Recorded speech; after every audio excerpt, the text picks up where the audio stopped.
And frankly, the people that were questioning that statement, was it too tough? Maybe it wasn't tough enough.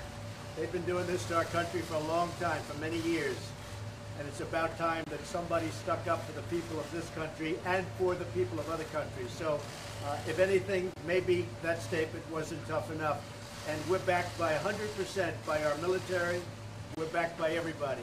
And we're backed by many other leaders. And I noticed that many senators and others today came out very much in favor of what I said. But if anything, that statement may not be tough enough. What would be tougher than fire and security? Well, you'll see. You'll see. Mr. President, is one of the options being considered a preemptive strike or weapon? We don't talk about that. I never do. I'm not like the other administration that would say we're going into Mosul in 4 months. I don't talk about it. We'll see what happens. But I can tell you that what they've been doing and what they've been getting away with is a tragedy, and it can't be allowed. Sure, we'll always consider negotiations, but they've been negotiating now for 25 years. Look at Clinton. He folded on the negotiations. He was weak and ineffective. You look what happened with Bush. You look what happened with Obama. Obama, he didn't even want to talk about it. But I talk. It's about time. Somebody has to do it. Somebody has to. You talk about your relationship with Senator McConnell. I just want him to get repeal and replace done. I've been hearing repeal and replace now for 7 years, but I've only been doing this for 2 years, and I've really only been doing this for 6 months, but I've been running. So now it's almost 2 years, and all I hear is repeal and replace. And then I get there, and I said, where's the bill? I want to sign it, first day. And they don't have it. And they passed repeal and replace, but they never had a president, frankly, or a Senate that was going to do it, but they never had a president, so it didn't matter. So I say very simply, where is repeal and replace? Now I want tax reform and tax cuts. We're going to reduce taxes for the people. We pay more tax than anybody in the world, and we're going to reduce taxes. So I say tax cuts, tax reform, and I want a very big infrastructure bill where we're working on that very hard already, and we can do that. And we may even get bipartisan on infrastructure, but we want to have it. But I said, Mitch, get to work and let's get it done. They should have had this last one done. They lost by 1 vote. For a thing like that to happen is a disgrace. And frankly, it shouldn't have happened. That I can tell you. It shouldn't have. Senator McConnell considered stepping down as majority leader. There's some conservative analysts, including Sean Hannity, say it's time for him to retire. Well, I'll tell you what, if he doesn't get repeal and replace done, and if he doesn't get taxes done, meaning cuts and reform, and if he doesn't get a very easy one to get done, infrastructure, if he doesn't get them done, then you can ask me that question. So what is that? Yes You can ask me the question. That means ask me that question. Mr. President, is the Let's hope he opioid gets it. crisis an emergency, and if so, why haven't you declared it so? The opioid crisis is an emergency, and I'm saying officially right now it is an emergency. It's a national emergency. We're going to spend a lot of time, a lot of effort, and a lot of money on the opioid crisis. But you need emergency powers to address it. We're going to draw it up, and we're going to make it a national emergency. It is a serious problem, the likes of which we have never had. You know, when I was growing up, they had the LSD, and they had certain generations of drugs. There's never been anything like what's happened to this country over the last 4 or 5 years.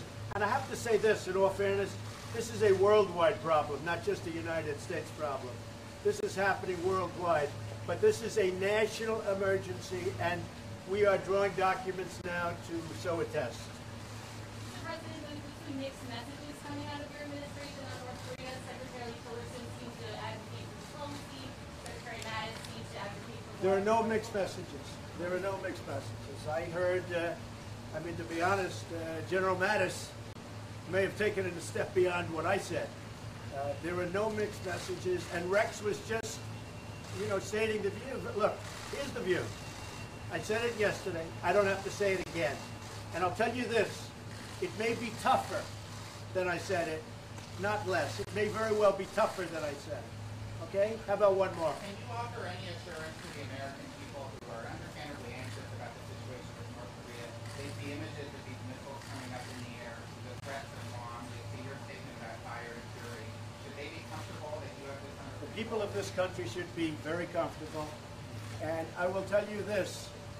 If North Korea does anything in terms of even thinking about attack of anybody that we love or we represent or our allies or us, they can be very, very nervous. I'll tell you what, and they should be very nervous because things will happen to them like they never thought possible, okay?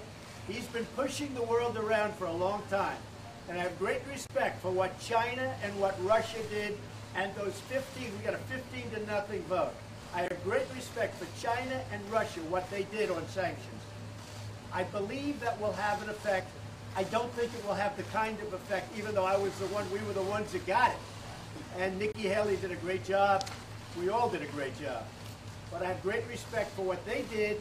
I have great respect for the 15-0, but probably it will not be as effective as a lot of people think it can be, unfortunately. Can China do more? I think China can do a lot more, yes. China can, and I think China will do a lot more.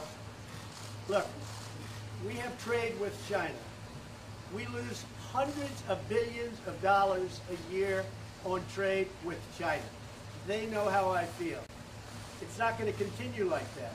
But if China helps us, I feel a lot differently for trade. A lot differently for trade.